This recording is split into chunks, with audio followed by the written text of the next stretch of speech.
Uma cidade de praia na Inglaterra. Eu acordava umas 6h30, 6h40. Tava varrendo o chão, esfregando o chão, lavando o banheiro. Oi, meu povo, como vocês estão? Eu sou Fernanda, esse aqui é o meu canal, um espaço onde eu falo sobre as minhas viagens e conto um pouco do que eu vivi aí pelo mundo. Esse vídeo é o terceiro episódio da série da minha Eurotrip. E eu finalizei o vídeo anterior contando que eu acabei de chegar em Londres e fui direto pra Bournemouth, que seria a cidade que eu ia morar durante 5 semanas. E aí, nesse vídeo de hoje, eu vou contar tudo o que eu fiz lá, o que eu fui fazer, porque essa cidade era um paraíso, uma cidade de praia na Inglaterra que me surpreendeu muito. O hostel que eu morei lá era maravilhoso, eu trabalhei nesse hostel também. Vou contar tudo isso, vou fazer um tour também pelo hostel porque eu gravei. Enfim, fica aí até o final porque temos bastante história. Como eu disse no final do episódio anterior, eu peguei um ônibus saindo do aeroporto de Londres e fui direto pra Bournemouth. Foi um ônibus de 2 horas, então eu nem passei por Londres, eu só vi alguns pontos turísticos a não Londonar e ali eu já estava muito deslumbrada. Cheguei em Bournemouth na base do perrenguinho, porque a cidade é muito pequena. O Uber da estação até o hostel era tipo 5 minutos. Não lembro qual era o preço, mas era um preço assim que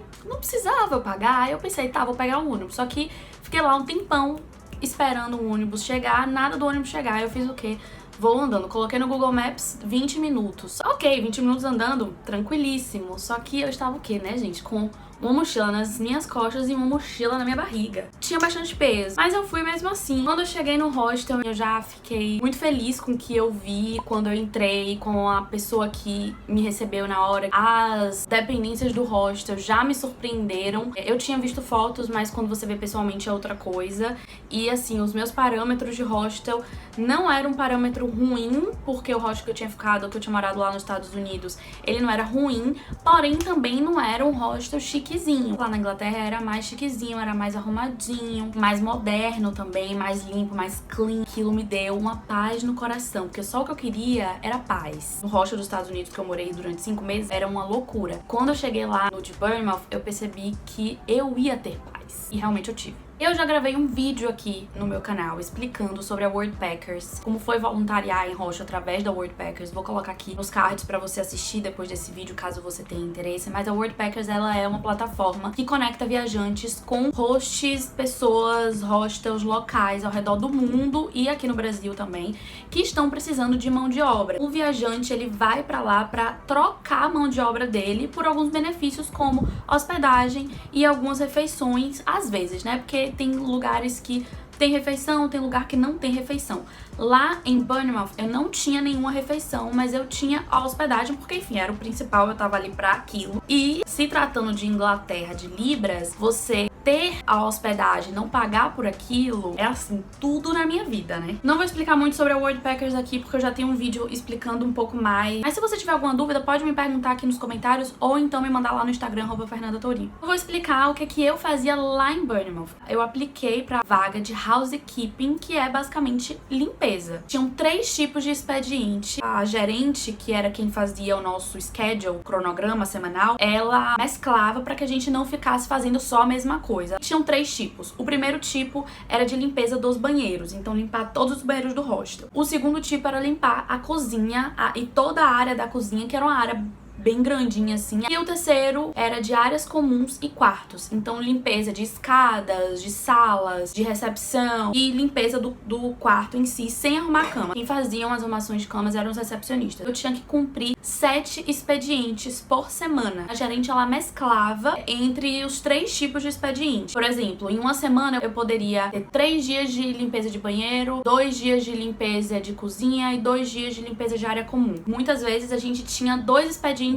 em um dia só, para que a gente pudesse ter 1 ou 2 dias livres na semana. O expediente do banheiro tinha que começar às 7, terminar tudo ali no tempo que fosse. Se eu demorasse 2 horas, 2 horas e meia pra limpar todos os banheiros, ok. Se eu demorasse 40 minutos e mesmo assim fizesse muito bem o trabalho, tudo lindo também. O expediente da cozinha, ele também era às 7 da manhã. ela mesclava, né? Um dia eu fazia cozinha, outro dia eu fazia banheiro. Eu não fazia os dois no mesmo dia porque não tinha como, eles eram no mesmo horário. E o terceiro expediente, que era o expediente de limpeza das áreas comuns, esse sim era um pouco mais tarde. E aí ele que era mesclado com os outros de mais cedo, né? E aí ele começava às 11, às vezes demorava 1h30, às vezes demorava 2 horas, no máximo 2 horas, não demorava mais de 2 horas pra fazer tudo. Dependia muito do fluxo de pessoas que estavam no hostel, porque às vezes quando o hostel estava mais cheio, eu demorava um pouco mais de fazer as coisas, porque eu tinha que ficar desviando das pessoas. E a limpeza, no geral, de tudo, era muito tranquila. Então, a cozinha eu demorava geralmente uns 40 minutos pra fazer. Os banheiros também eu demorava uns 40 minutos pra fazer. Eram 2 banheiros compartilhados com 2 cabines, 2 banheiros individuais e um banheiro que era onde ficavam os chuveiros. Vou colocar um vídeo aqui. E era tudo muito fácil de limpar, gente. Não demorava muito.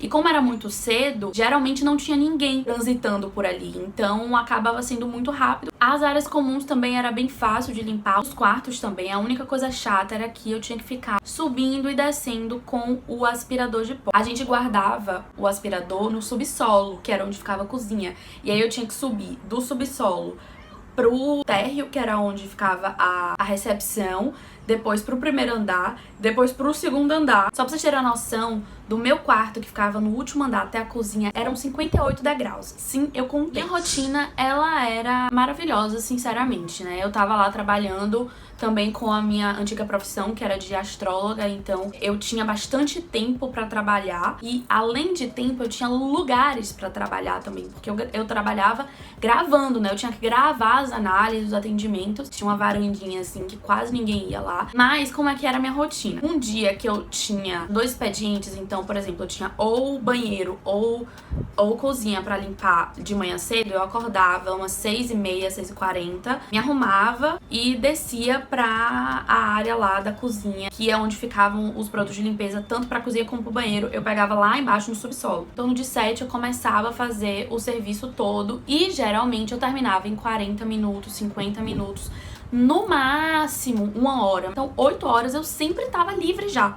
E aí, o que é que eu fazia? Eu tomava café da manhã. 8h30 eu subia e ia dormir de novo. Dormia cerca de 1h30, mais ou menos. Levantava e ia fazer o outro expediente, que era o expediente de áreas comuns. Nesse expediente eu demorava no máximo 2 horas. Então, a partir de 1 hora eu sempre estava livre. Então, por dia, no hostel, eu trabalhava no máximo 3 horas. E aí, se o dia eu não tivesse 2 expedientes, eu só tivesse um, aí eu terminava o expediente às 8, tomava café da manhã até as 8h30, dormia 1h30, 2 horas e depois ficava livre a partir das 10. Então, eu trabalhava de novo, eu fazia exercício, ia correr, ia andar, ia passear, ia pra praia, ia fazer várias coisas e o dia rendia muito, mas muito mesmo. Até porque eu estava lá no verão, eu cheguei lá no dia 2 de agosto, se não me engano, o do sol era 9 horas da noite. O dia, ele era muito longo e eu podia fazer muitas coisas e eu realmente conseguia fazer muitas coisas. Então, pra mim, foi assim, um paraíso real. Tinha dias que eu precisava ficar procurando o que fazer. Eu realmente amei a rotina.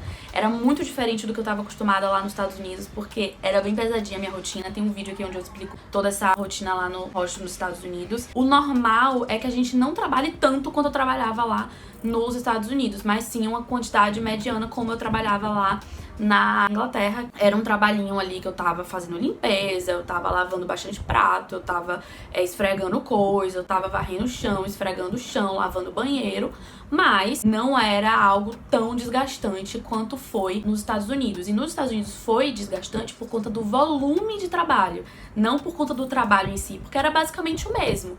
Só que na Inglaterra o volume não era tão grande quanto nos Estados Unidos. O hostel em si era maravilhoso, limpo, muito claro. Essa parte que eu estou mostrando é o último andar e tem essa janela. E é o andar onde ficava o quarto dos staffs, que eu vou mostrar mais pra frente no vídeo. Aí agora, onde eu vou mostrar aquela portinha ali, era o banheiro que a gente tinha mais acesso, que era perto da gente, mas tinham vários outros. Tipo ali embaixo também, aquela outra porta, também é um banheiro. E aí eu estou descendo, indo em direção à área da cozinha. Do outro lado daquele vidro é tipo uma área de um bar, assim, só que era muito pouco usada. Aí é a recepção. E pra cá, descendo essa escada, é onde fica a cozinha. E onde tem uma sala de TV também, que infelizmente não tem um vídeo. Sorry, galera. Aí é a cozinha, tem essa mesa bem grande.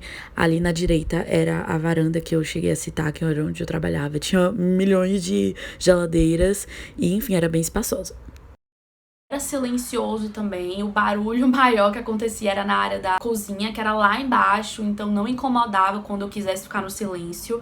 Somente o fato de que a minha janela dava pra a rua que tinha uma das principais boates lá de Bournemouth. Ah, não tem esse negócio de dia de semana não, gente. É uma cidade universitária, então o povo vai pra balada todos os dias, não estão nem aí. Era uma gritaria na rua, de madrugada. Mas chegou um momento que eu me acostumei e aí eu dormia maravilhosamente bem. O quarto dos staffs era muito tranquilo. O único problema é que a gente não tinha armários. Ficava bagunçado. Mas não porque as pessoas eram sujas ou as pessoas eram bagunceiras. É porque não tinha lugar pra gente guardar nossas coisas mesmo. As coisas ficavam espalhadas e eram 6 pessoas morando naquele quarto. Naturalmente ia ficar bagunçado, mas era limpinho. Quem tava no expediente da limpeza das áreas comuns dos quartos sempre ia lá no quarto limpar, a gente combinava isso. Quem assistiu lá o vídeo, eu mostrando meu quarto no hostel nos Estados Unidos, vai ver a diferença, porque aquele quarto no hostel nos Estados Unidos era uma tristeza. A coisa chata mesmo do hostel era que ele não era plano, né? Ele tinha muitas escadas e aí a preguiça em alguns momentos batia. Mas, enfim, obviamente eu convivia com muita gente lá, porque tinha outras pessoas que trabalhavam, como eu, que estavam lá como voluntárias.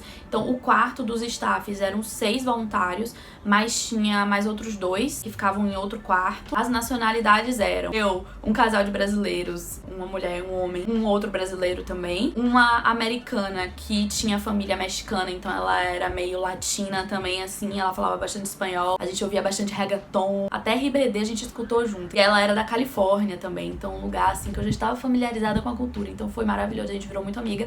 Tinha uma menina também da República Tcheca, que era maravilhosa também, a gente também fez muita amizade. Quem ficava nos outros quartos era uma mulher que até hoje eu não sei de onde ela era, eu acho que ela era polonesa, e um menino da França, que era ótimo. Eu andava mais com a americana e com a menina da República Tcheca, porque elas eram as solteiras e as meninas que gostavam de baladinhas que nem eu, a gente tinha a mesma vibe, então a gente sempre saía junta. Tinha um outro amigo também da menina da República Tcheca, porque ela já tinha morado em Bournemouth antes, que ela fez, acho que faculdade, sei lá, que ela fez lá. A gente sempre saía de galera. No próximo vídeo eu vou contar os babados dos nossos rolês. Tinha um recepcionista lá também, que era inglês. Morava no hostel, ele tinha um quarto lá no hostel. Ele era bem low profile, assim, mas eu zoava ele, gente. Eu zoava tanto ele. Ou ele me amava muito, ou ele me odiava. Ele era ótimo, só era meio timidozinho. Acho que era por isso que eu zoava muito ele. E tinha a gerente também, que era francesa. Logo quando eu cheguei, ela tinha acabado de chegar. Acho que devia ter um mês ou algumas semanas que ela tava lá. Mas ela era ótima, ela era vegana e toda ecológica, toda sustentável. Então eu adorava a vibe dela. A gente conversava, mas a gente não tinha uma relação tão próxima assim, porque ela não saía tanto com a gente, né? Então, ela morava lá no hostel também, ela tinha um apartamentozinho dela dentro do hostel, tipo um estúdiozinho dentro do hostel. E vamos falar do paraíso chamado Bournemouth. Pra mim era um paraíso, porque assim, vou falar pra vocês que eu não pesquisei nada sobre a cidade.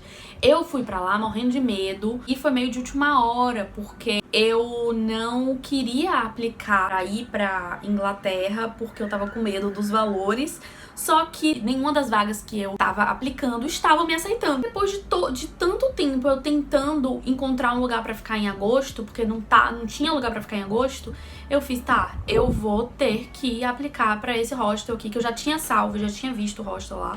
E eu fiz, tá, eu vou aplicar pra esse aqui e vou dar o meu jeito de viver pagando em Libra. Pelo menos eu não vou pagar hospedagem. De manhã eu fiz a aplicação, de tarde a gerente do hostel já tinha me respondido, já tinha aceitado a minha estadia. Eu sabia que era uma cidade universitária, mas eu também não sabia muita coisa, nem pesquisei, porque eu fiz, vou ficar um mês lá de qualquer jeito, então não preciso ficar pesquisando o que é que eu vou fazer na cidade. Lá eu descubro como é. E me surpreendi muito. No primeiro dia que eu cheguei, eu conheci todo mundo. A galera virou e fez, a gente vai de bike até Boscombe. Bournemouth já é uma cidade pequena, assim, relativamente, né? Tem 180 mil habitantes, mais ou menos. Boscombe fica do lado, só que Boscombe não é um bairro. É tipo um subúrbio de Bournemouth. Enfim.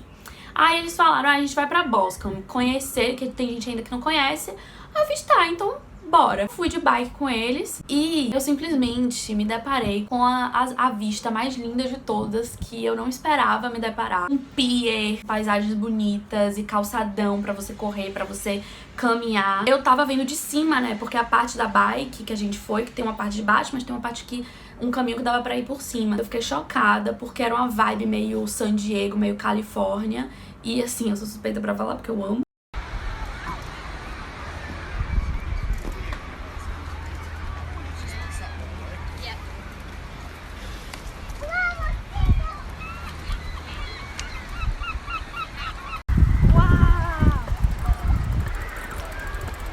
Is your first time here also? Oh, yes, hold up. Wait, let me take a video. This shit's cute as fuck. Eu não esperava que era daquele jeito. E tava quente também. Tipo, quente uns 24 graus. Pra Inglaterra isso é quente, né? Era no verão lá. Agora eu vou fazer um apanhado geral da cidade. É uma cidade universitária, que é muito animada, tem muito jovem, tem muito bar, muito pub, muita boate. Então tem muita coisa pra fazer. A vida noturna é aceleradinha, tem muitos restaurantes, muitos cafés, coisa pra comer também não falta. Tem muita coisa ao ar livre pra fazer, tanto praia como bike, como caminhada, na beira da praia. Tem um pier lá, que é o pier principal, que tem um arcade. O arcade é tipo lugar de jogos, sabe? Enfim, aí você pode ir lá jogar também. Roda gigante. O pier em si já é uma atração pra mim. Tem muitos parques também. Tinham 2 que eu frequentava muito. Um ficava a 5 minutos do hostel. Então rapidinho eu andava assim do lado e chegava lá, parecia uma floresta encantada. E aí tinha um outro parque, que é o parque principal de Bournemouth, que fica bem no centro, assim. Porque tem o pier. Se você vai reto pra dentro da cidade, você pega todo esse parque, que tem uma extensão de uns 3 quilômetros mais ou menos. E lá em cima você chega na praça principal da cidade, assim, que tem uns bares em volta, umas lojas, uns supermercados. Dá pra andar de bike ali em volta, dá pra caminhar, sentar no meio do parque, fazer um piquenique ou ficar lá conversando com as pessoas. O bom da Inglaterra também é que lá não tem restrição de bebida como tem nos Estados Unidos, porque nos Estados Unidos, não sei se você sabe, mas nos Estados Unidos você não pode beber ao ar livre, você não pode ficar com uma garrafa de cerveja assim na mão, uma garrafa de vinho assim na mão, você não pode, mas lá na Inglaterra você pode. Então, um programa maravilhoso que eu costumava fazer com meus amigos era, às vezes, a gente ia pra uma baladinha mais tarde, então vamos lá pro parque, a gente senta lá, fica bebendo, fazendo jogos aqui, às vezes só mesmo pra comer. Muitas das vezes eu ia lá sozinha, eu ia lá praticamente todos os dias sozinha. Basicamente dá pra fazer tudo andando. O hostel em si, ele ficava numa localização ótima. Ficava uns 10 minutos da praia. Mercado tinha um que era atrás do hostel. Em 2 minutos eu chegava lá, então era maravilhoso também. Ele ficava também perto de vários bares, várias boates. A minha preferida ficava cerca de 15 minutos andando, mas era bem tranquilo ir andando até lá também. Eu fui no verão, né, então eu peguei bastante praia, só que praia mesmo, de ir, ficar lá torrando no sol, pegar um bronze, tomar banho de mar, foi só uma vez. Uma vez eu tomei banho de mar, porque realmente é muito gelado, mas foi uma delícia, foi um dos melhores banhos de mar que eu tomei na vida, assim.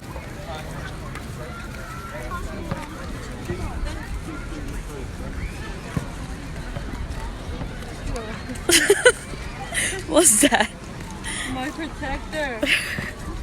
Mas eu cheguei aí outras vezes, assim, pra tomar sol e ficar lá de biquíni mesmo. Só que eu não tomei banho de mar. Mas, mesmo que não estivesse tanto sol, mesmo que tivesse, tipo, sei lá, 17 graus, 18 graus, eu ia pra lá mesmo assim, porque às vezes tava sol e não ficava muito frio. E às vezes eu ia pra lá de calça, de moletom, de tênis, mas eu ficava na praia, porque praia é maravilhoso mesmo assim. E lá também em Bournemouth dá pra visitar várias coisas nas redondezas, mas tem assim muita coisa bonita de beleza natural em volta, só você pega um transporte e chega lá. Eu não fiz porque, primeiro, eu não me planejei. Se eu tivesse me planejado, eu teria ido. Eu fiquei empurrando com a barriga, depois eu vejo, depois eu vejo, depois eu vejo, e aí não vi. Quando dava pra ir, eu não tinha dinheiro, aí, enfim, falta de organização, me arrependo muito. Mas Bournemouth fica numa região chamada Dorset, não sei como é que pronuncia. E aí tem alguns lugares muito bonitos lá. Vamos falar de valores, não é mesmo? Que era o meu maior medo. Eu fiquei bem resistente em aplicar pra essa vaga lá em Bournemouth por conta dos valores, porque eu sabia que Inglaterra não era um lugar barato, não só pelo fato de que a moeda é libra, mas também pelo fato de que é caro mesmo. Mas quando eu cheguei em Bournemouth, eu me surpreendi. As coisas não eram caras, eram preços justos e ok. Claro que quando a gente vai e converte, aí, meu amor, não tem jeito, né? Mas quando a gente tá falando sobre o custo da cidade em si, a gente não tem como ficar comparando com o real, porque primeiro que o real está extremamente desvalorizado, segundo que é um estilo de vida realmente diferente. Fazia praticamente todas as refeições em casa, né, no hostel no caso. O primeiro mercado que eu fiz, que foi numa rede de mercado lá chamada Lidl, que é a melhor rede de mercados que tem, assim, pra comprar mais barato. O primeiro mercado que eu fiz lá deu 18 libras, porque foi o primeiro, então eu não tinha nada antes de base, eu comprei muita coisa e deu 18 libras. Eu achei que foi extremamente justo. Claro, novamente, gente, eu vou reforçar, claro que se a gente converter não vai ficar barato assim, mas eu achei um valor muito tranquilo, até porque minhas expectativas estavam assim péssimas. Depois dessas 18 libras, eu fazia mercados semanais pra repor aquilo que eu tinha. Geralmente eram 6, 7, 8 libras que eu pagava pra repor. Isso uma vez na semana, tá? Eu não comprava só o essencial, eu comprava cogumelo, frutas vermelhas, croissant, eu comprava iogurte vegano, leites vegetais, hambúrguer vegano, salsicha vegana, comprava lentilha, arroz, eu comprava coisas pra temperar isso também. Comprava ovo, comprava abacate. Gente, era maravilhoso. Quando eu vi lá, assim, um potinho de blueberry, tipo um pound, 1 libra, não era nem isso, acho que era, sei lá, 80 cents, 80 centavos. Eu fiquei tipo, quê? Meu Deus, imagina ganhando em libra. Nos bares, eu lembro que eu pagava cerca de 2 a 2,50 libras num drink que eu costumava beber, que era rum com Coca-Cola. Enfim, basicamente, o saldo de Bournemouth foi maravilhoso. Eu amei, pra mim foi um paraíso. Eu vivi 5 semanas maravilhosas lá. Era uma paz o hostel. Não tive problema, assim, com ninguém dentro do hostel. Eu vivi muita história, vivi muita coisa. No próximo vídeo eu vou contar todos os babados que eu vivi lá, porque, enfim, saí, conheci muita gente. Em suma, foi um dos melhores destinos que eu fui. Eu voltaria pra Bournemouth pra ficar 1, 2 meses. Eu acho que eu não ficaria tanto tempo mais, porque em alguns momentos eu sentia uma falta de uma cidade maior, tanto que quando eu saí de Bournemouth e fui pra Londres, eu andava por Londres assim, eu fazia, gente, que saudade que eu tava de andar no meio de uma cidade, de andar meia hora pra chegar nos lugares, porque a cidade é grande, porque eu fazia muito isso em Lisboa, né, que foi a cidade que eu tava antes de ir pra Bournemouth, e aí eu cheguei em Bournemouth, 10 minutos eu chegava em tudo que era lugar, andando mesmo. Eu não peguei ônibus nenhum dia em Bournemouth, tipo assim, nenhum dia. Tudo, absolutamente tudo que eu fiz em Bournemouth foi andando. Comenta aqui o que você achou de Bournemouth a partir da minha visão e se você iria pra lá. No próximo vídeo eu vou contar as histórias que eu vivi lá, vou selecionar assim as melhores pra poder contar aqui pra vocês. Não esquece de dar um like no vídeo pra eu saber que você gostou. Não esquece também de me seguir lá no Instagram, porque eu estou sempre conversando por lá. E até o próximo vídeo.